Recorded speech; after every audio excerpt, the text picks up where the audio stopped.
Hello and welcome to this episode of the Agency Show by Clientjoy. I'm Yash, co-founder and chief executive at Clientjoy. At Clientjoy, we help agencies manage their leads, proposals, contracts, projects, support, invoicing, and payments, the whole 9 yards. The Agency Show is our podcast where we invite agency experts and owners who make 7+ figures a year to talk about their problems across growth, fulfillment, and revenues. And we talk about their journey of solving those problems. If you are an agency owner, this show is for you. So do not forget to hit the subscribe button. Joining us today is Ms. Annelise Worn. She's a business strategist and marketing writer, along with being a digital agency CEO. She helps service providers implement powerful marketing and business systems so they can attract the clients that they need to grow. Welcome, Annelise, to the show. How are you doing today? Hi, thank you so much for having me. I'm doing really well, thank you.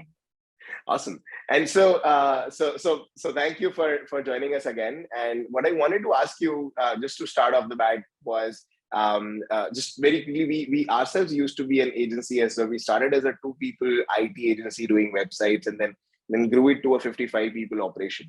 Now, when we were 2-people agency, like basically I used to sell, and my partner used to code those websites and stuff like that. And we never felt like we needed systems or processes in place. Why do you think that systems or processes should be in place? Even at an early stage where you're just a solo service provider or a freelancer? Yeah, such a good question. And it is because that's when you probably have the most time to put them in. And that's what actually ends up helping you with the retention, right? Retention of staff, because they know how to do a good job, and retention of clients because you're maintaining the excellence as the team grows. Okay, got it. Can you give a couple of examples? So one of the areas where we felt that we needed some sort of processes was we never got paid on time, right? So in our early stages, we just never got paid on time, and we very often did not even sign contracts, or even in cases where we had signed contracts, the scopes got amended going forward, and then we did not amend the contract or the proposal that we signed, and that caused a couple of problems, or I'd not say problems, but I'd say hiccups in our journey. So can you talk a little bit about specific aspects of running an early stage agency or being a freelancer where systems or processes should be in place? I definitely can. I actually am so passionate about this. I have a 7-system framework, believe it or not. I don't even know if you know that yet. But this is something it's really important to me because I was the same. My husband and I started our marketing agency from my in-laws' kitchen table because we wanted to start our own thing. And that was fine when we're in the same room and you don't need anything. But then all of a sudden you don't know what you don't know. And you don't realize you have to get paid before you start anything, because some people who say that they want to pay will not pay. You have to control that onboarding sequence in a timely manner. Otherwise you never get that monthly recurring stuff. But also, more than that, what we also realized was that without some really fundamental things built into the structure of the business, we got really burnt out. And then when we reached our revenue goals, we were kind of left going like, oh, well, what kind of next? So can I talk through some of those 7 systems? And 2 of them will not be what people expect, actually. Oh, please. Absolutely. So the first 2, funnily enough, have nothing to do with business, but also everything to do with business. Okay. Number 1, I think in business, we need a well-being system, right? In terms of just figuring out how much we actually want to earn and how much we want to work for that, and having a way to look after ourselves and a way to not burn our team out. All of that, I think, needs to be part of the processes of the business. We work in these hours, we don't, we have either a team trainer, or I really think the well-being piece is what is going to keep us in it for the long haul and stop us getting burnt out and hating our business. The second one I think we need in there is some way to make a difference, right? Some form of impact. That to me too, I know this is like probably not the traditional route that you were thinking we were going down this on this call, but impact, how are we giving back in or through our business? And that I think should be built into the structure of what you're doing, whether that's a profit percentage or whether that's in the types of clients you work with. Like, why are you actually doing what you're doing? How are you going to make a difference in people's lives? How are you going to use your profit to make a difference in your life, your family's life, your community, all of that? I think those two systems are the things that we don't build into our businesses from the start, but would be a total game changer for actually the longevity and trajectory of our business. Oh wow! And you know, just to add to that, we did not have these in place, but now that I think about it, you know what, these two things, if we had in place, or if you who's watching this, wherever it is, if you also start having this in place, one of the things that this might help is in figuring out who and when to say no. And so when you have you know, sort of a well-being framework, and when you have an impact framework, you know that these are the guidelines, or these are the boundaries, and these actions, or these requirements, or these stakeholders, or these kind of work lie outside those frameworks, and so you should not take those up, and that's something that most early stage freelancers and agencies miss out, because we basically say yes to everything, right? So totally. Yeah, we get in the habit of just taking, we just get in the habit of doing a very simple mental math of sort, right? I'm a good Android engineer, I'm going to charge $25 an hour, and then everything that comes my way, I'm just going to say yes to it. And before you know it, you're either getting burnt out, or you're doing repetitive tasks, or you're not able to grow your skill sets, and you're working on the same things over and over again. It's paying you, but you're getting nowhere, right? So these two are great. Are you going to be able to talk about the other 5? Of course, the other 5 are business related. You're going to love it. It's better. It's more in line. It's more in line with what we're actually here to talk about. But I thought that it's really important, because it's so true. We say yes to everything. We don't charge enough. We get burnt out. We either hate our business, or we can't. We have to take on more clients then. And so then we don't deliver the service we actually want to deliver. Like then we scale. Do you know what I mean? And it just means we're not actually, we start our business for the freedom, right? And everything that we do does not align with that. We end up working for the worst boss in the world, and 18-hour days and all the things. So it's really important. And then we look at the actual traditional business stuff. We need to have systems around marketing, because if you aren't doing marketing, then you're not going to be filling the funnel, right? You're not going to have leads to sell to. We need to have a sales process.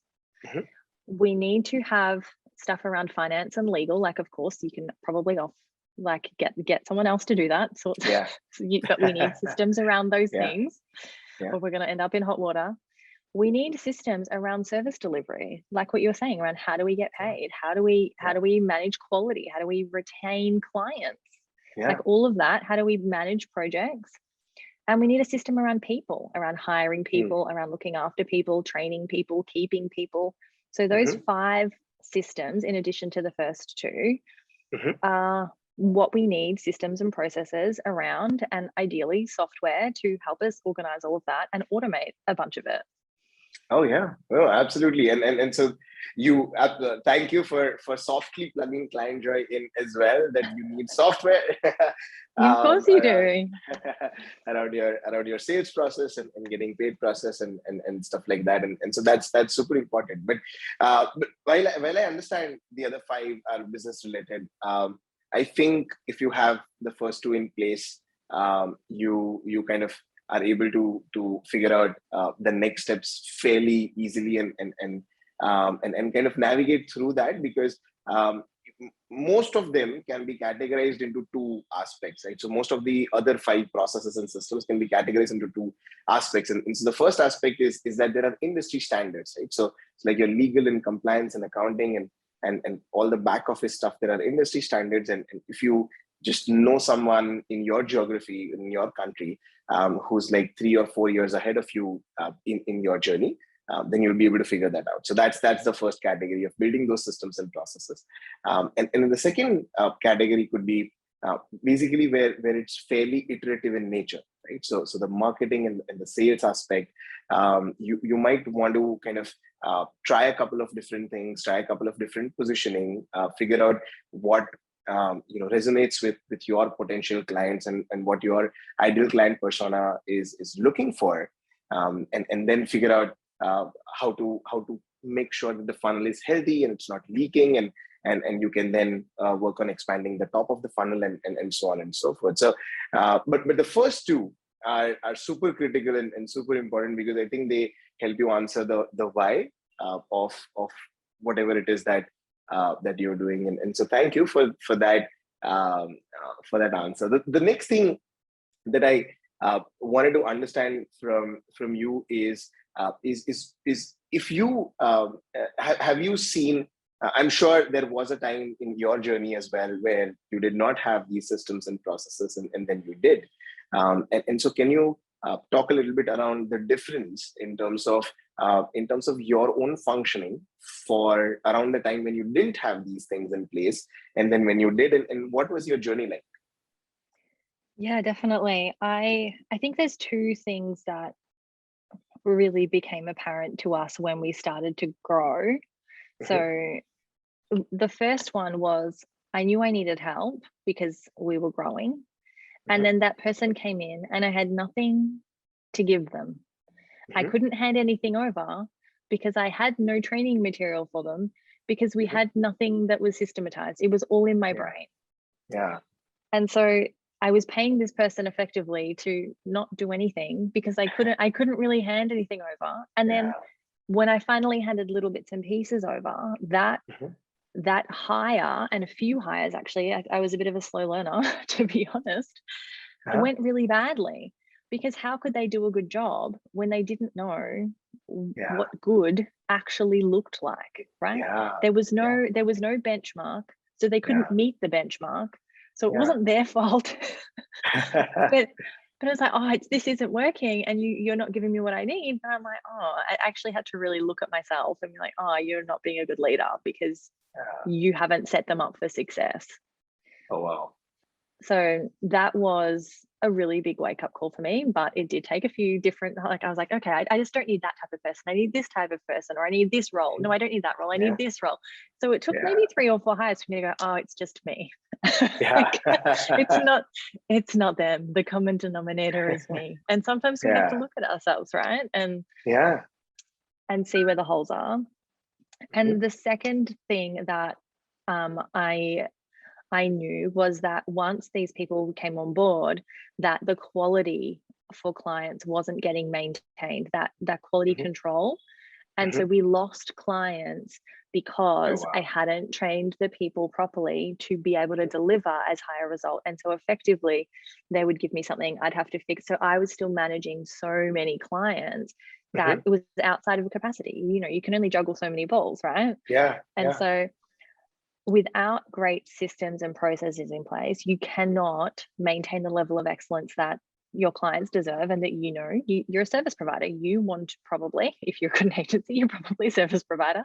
You want to deliver a service, which means you want to be good at what you do, which means you need systems, or you can't, one day they're getting 80% and one day they're getting 100, because there's no consistency, because you haven't determined what the recipe is to do a good job. Wow, that's so I think because without systems and processes in place, as you also rightly pointed out, there can be no predictability or consistency in the results that you're delivering, or the effort that your clients are expecting out of you. And this kind of is something that almost every freelancer does not realize in the early stage. Every service provider does not realize in their early stages of their journey, because the way that they might have been wired to think about it is I have a skill, my clients need a particular skill, and so I'm going to charge hourly or weekly or monthly retainers for that skill, and then all of that goes out of the window as soon as they make their first hire. Because then everything changes, right? And then you've got to have account management and client management. And as soon as you start to scale a little bit, just a little bit, then you need to have a lot more robust systems and processes in place. And another thing that I could also add, and correct me if I'm wrong, is this is a mistake that we did up until the time I think we were 13 or 14 people. This was the exact same situation, right? On our way of scaling to a 55 people IT agency.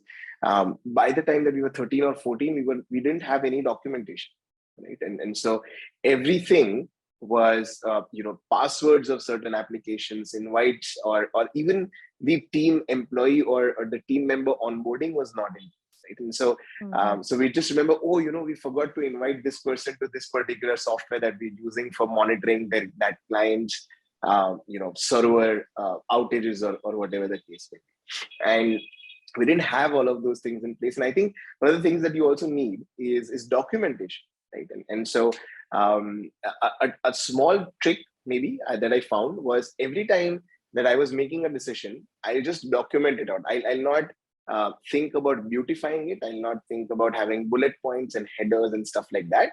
I just write the decision that I made, and it could be the smallest of decisions, but I just make sure that it's written somewhere. And then every month I just sit and organize all the decisions that were made in the last month by me and my partner, and then which kind of categories did they fall in? Were they in client delivery? Were they in the contracts that we were signing? Were they in team member recruitments? And so on and so forth. And that documentation kind of slowly and gradually built up over a period of time, and that helped us out a lot as well. And so do you feel like documentation is helpful for an early stage service provider? Totally. And I like to keep it really simple. And we just have 100, probably more, probably like 10,000 checklists. We just have checklists for everything. Literally the tasks that we do every day or every week, we still have a checklist, because when you're dealing with, like, we're a marketing agency, and so we're a full scale marketing agency. When you're dealing with everything from websites to blogs to Google ads to Facebook ads to, there's so many nitty gritty. Just to post one blog post, there's probably like 25 steps. And you can't remember that many things across that many clients. Like it's just impossible. It's actually impossible. Our brains are not, again, like software, right? We need it because our brains cannot, our brains cannot keep it all. It's just impossible. And so how we got around that, it's not the way that you did it, but I love that idea, is that whenever we had something that we needed to do, we would record it and like record actually doing that thing on Zoom, just on Zoom. And we would have someone shadow, and that person would write the checklist as that we were going. Okay, we click on this button, we do it. And then we would just literally go into our project management software, create a checklist there, attach the link for the video, and we're done.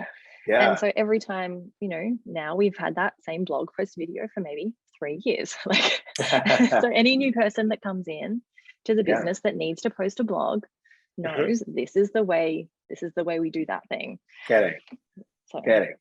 Yeah, no, that's super. That's another super simple way of going about it is as well. Just kind of documenting your journey while you are doing those actions. And so I just got reminded about a quote that I'd heard, right? So Neil deGrasse Tyson said that our brains had evolved for surviving from lion attacks.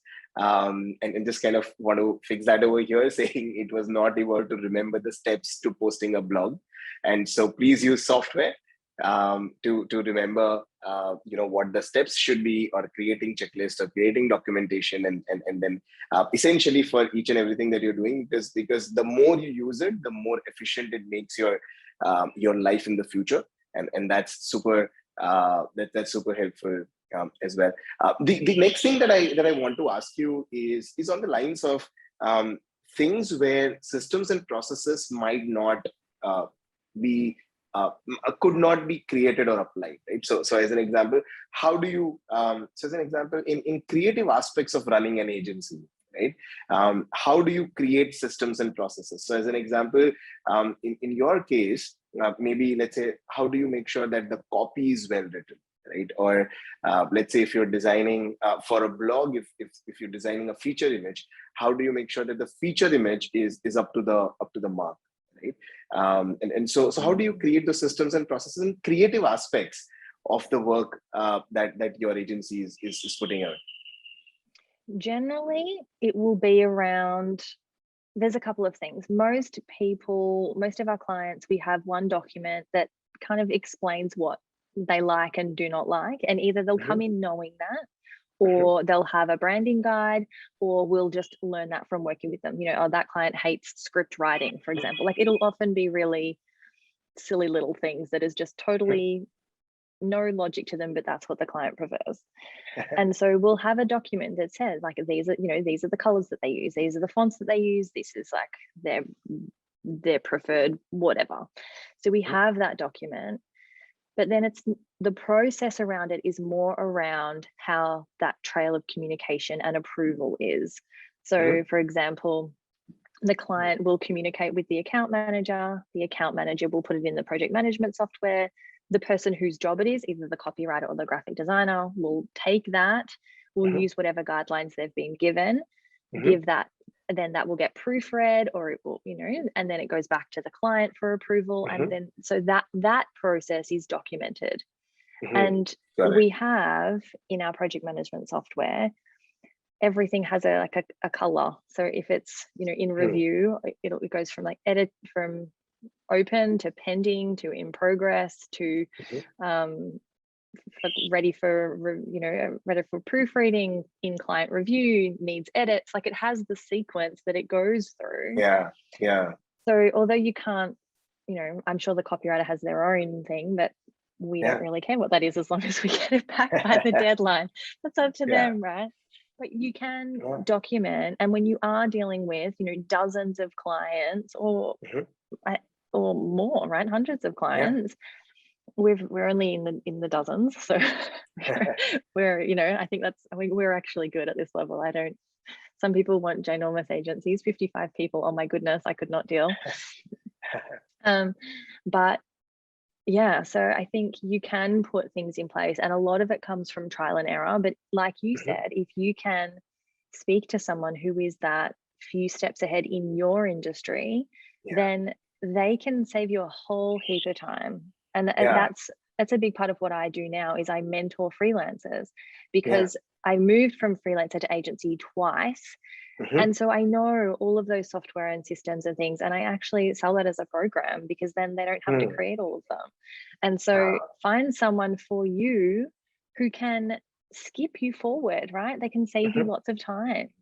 There are amazing tools out there. There are people who've already done the hard work and the trial and error and, hired all the wrong people and all of the things. And why take the slow road, right?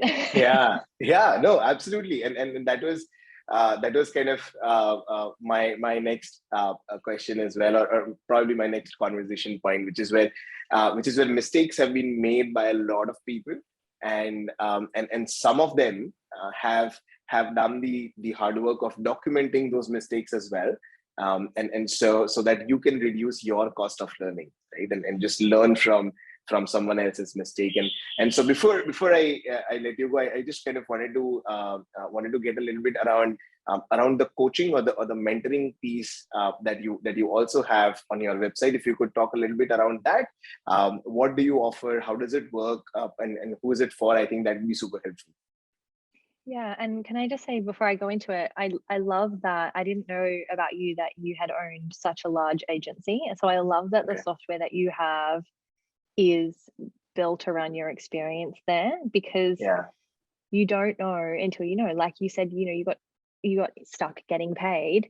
We were similar in the onboarding process. The onboarding would take like 3-4 months, and I was like, but I was hoping to get that recurring revenue sooner, but instead of getting paid $5,000 for for setup, and then $2,000 a month, instead of getting that in a couple of months, like $7,000 in 3 months, maybe it was like the 5,000 would stretch out for 3 or 4 months, and then they finally would start paying. I was like, oh my gosh, this is the worst.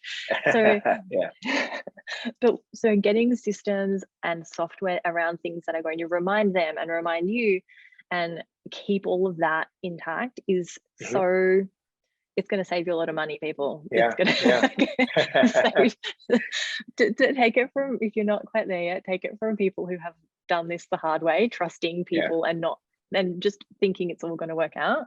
It doesn't work out without being intentional and without, without being intentional.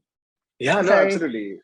So one of the things that I learned the hard way running the agency that we did was, and this took us about a year and a half to figure out, was that since we were a growing agency, one of the things that we had to learn the hard way was that cash flow and not profitability. Cash flow is important, right? So so you could run an agency and grow an agency, and still be profitable at the end of the year.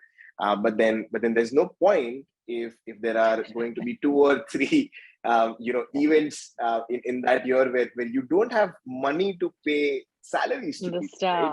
right? It's the worst feeling in the world when you go like, oh good, it's all of those bills were due 3 weeks ago and they haven't been paid, and now my staff want to be paid. What am I going to do? So having yes and yes, I have been there. I think we've all been there, right? I think we all super important. And I think the honesty is important too.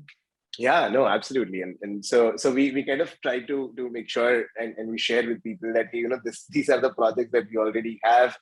We have more work than, and so it's difficult for the staff also to understand, right? Because they are getting more work and they are seeing that the company is winning more and more projects. But then why is there no money to pay? And so that is something that we learned the hard way, that we want to figure out a way to manage cash flow, even if that means lower profitability at the end of the year, but we want to figure out a way to manage cash flow, start getting smaller chunks in as quickly as possible and convert clients into even if that means lower amount of total quantum of money, but convert that into recurring and predictable revenue as quickly as possible. But we'll talk about that.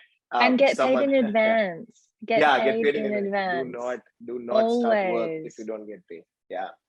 And for the monthly, get paid in advance. I recently had a client who's moving to a different package, and she's like, I want to pay after, and I was like, I really I learned I can't. I'm like, that's not possible. Not even for one client, like just okay, yes. So that's what I help people do now, is I experience that, right? Moving from that freelancer mode with trying to duct tape together all of the free software and trying to make it work and saying yes to all the clients and getting burnt out, to building a team and systems. And so that's now a big part of what I help people do. Mostly I have a team to manage the agency, and I focus on mentoring freelancers to build agencies. And it means that they can sidestep all of that. They get all of our systems and all of those checklists I told you about. Our clients get all of them and can customize them for themselves. And I love it. It's really it's so fun. It's so fun to think about these people changing their family legacy and and making that impact and looking after their well-being, because that I have 4 little kids, and that's why I started my business, is so that I could have freedom and flexibility around them. It wasn't so that I could be a multi-millionaire. I wanted the freedom. Like, I want a decent lifestyle, but my passion was the freedom part. And too many freelancers, we need to put the free back into freelancer, because we just work too many hours for not enough money, and there's a better way to do it. So that's what I'm really passionate about.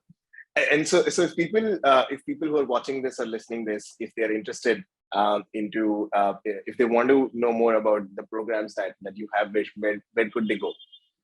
Where should they go? My website is anneliseworn.com. You can book a 10-minute connect call with me. It's totally free. It's just a coffee chat. It's anneliseworn.com/connect, or just you can. I'm on Instagram a lot, so come and find me. I'd love to chat. I'd love to learn more about you.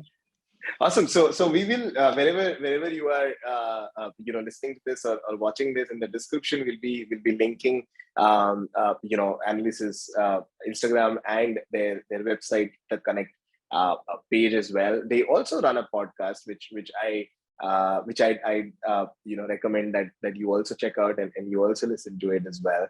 And yeah, so that's pretty much it. Thank you, Annelise, for the time. Thank you for being with us and sharing with us these awesome tips. And looking forward to having a conversation with you again. Thank you so much for having me. It's an honor.